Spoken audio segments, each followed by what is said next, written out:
Master, fellow guests and members. This is the story of how I met my wife. Oh. Alright, I was brought up in Tulla, County Carlow, right in the middle of the town, son of a farmer, so I have 3 brothers and 2 sisters. I'm the second eldest.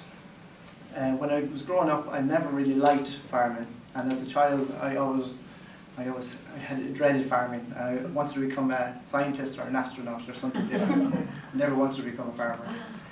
And I always thought like farming was something you just fell into. I didn't realise you had to work at it or study, and I was always someone that lacked ambition, I thought, always became a farmer.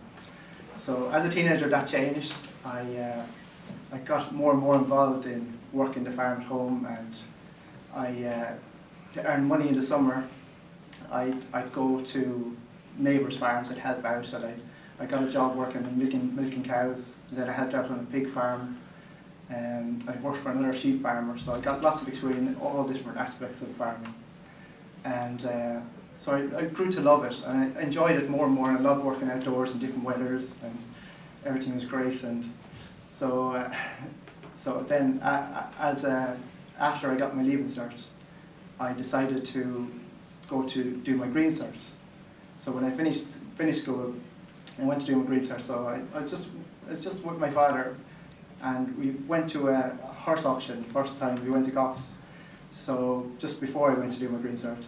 So when I went to Goffs, I realised that there was a lot more women involved in the horse industry so than there was in the dairy industry or working with sheep or cattle.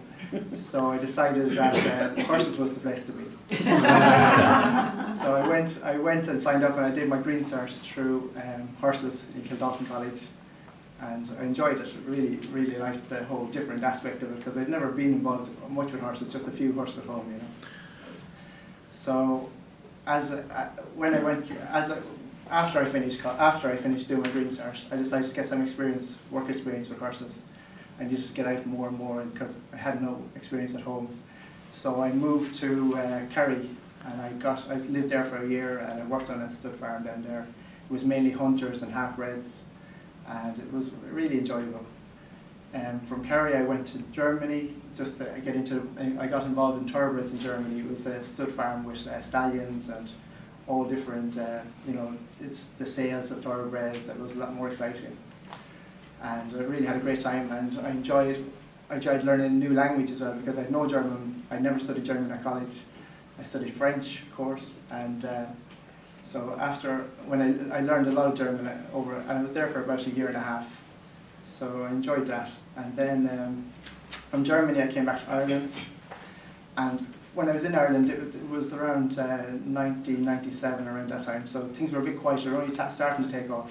So I applied for a few jobs in Ireland, and I applied for one big stud farm up in County Meath, and suddenly I got a call from England, and I was surprised that I got a call from England when I applied to a job in Ireland. So I got a call from this stud farm in Berkshire, and so I took the job. And I went over, and it was a beautiful place, a lovely place. Like, our neighbours were, Captain Mark Phillips and Jenny Pittman. They were our neighbours. So they were nice neighbours. So nice part of Berkshire. So yeah, so I got on really well in that stud. Worked really hard. It was a thoroughbred stud farm as well. We were selling a lot of expensive horses all over the world. And I worked hard, and I became the yearly manager there. So I was going up the ladder a little bit. So at the time there was a lot of staff turning over, and at one stage in the farm I was living with 7 women. I was the only guy in the whole farm, so it used to be exciting, alright. And so then one day in I think it was 1998, I got a call from saying that there was a new member of staff starting, and that she was going to be blonde. So I was really excited at the prospect of this, and I started telling all the co-workers that I was getting a blonde. It was February when I got the call, so my birthday is in February, so I said I was getting a blonde for my birthday. So they weren't very impressed with this, but I kept going on with it anyway for a while. And it was around the 11th of February I got a call from the blonde, asking for directions for the place and everything, and she said she wasn't going to arrive until the 15th, so I was a bit disappointed that she wasn't going to be there for my birthday. So. And I learned then I was going to be working on my birthday that night. I was going to be working a night duty, so I was even more disappointed that I was going to be working on my birthday and Valentine's weekend. So I wasn't getting it at all. So yeah, I worked with a filly called Wildwood Flower, and that was my romantic weekend. So then, from then, on the 15th of February, the blonde walked into the yard, and she turned out to be my wife. Love at first sight for me. At the time, I don't know if it was for her, but she turned around and asked, what's your name? And I said, Paddy O'Shea. And she said, really? You're only messing, you know? And it took her about 3 weeks to believe that I was really Paddy O'Shea. Because she thought all Paddies were Irish. Every Paddy in Ireland, in England is just a nickname. So yeah, it was really good. And from there, I came back to Ireland after Rafa. Came back to Ireland. Danielle, my wife, stayed in England. She went to university for 3 years.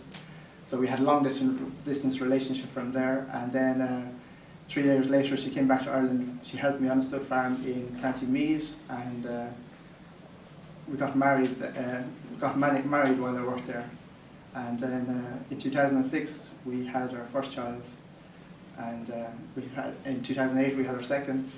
The first was Sebastian, second Matilda, and then we had our baby Bailey this year. And we just moved here, so from the stud farm in Kilcock.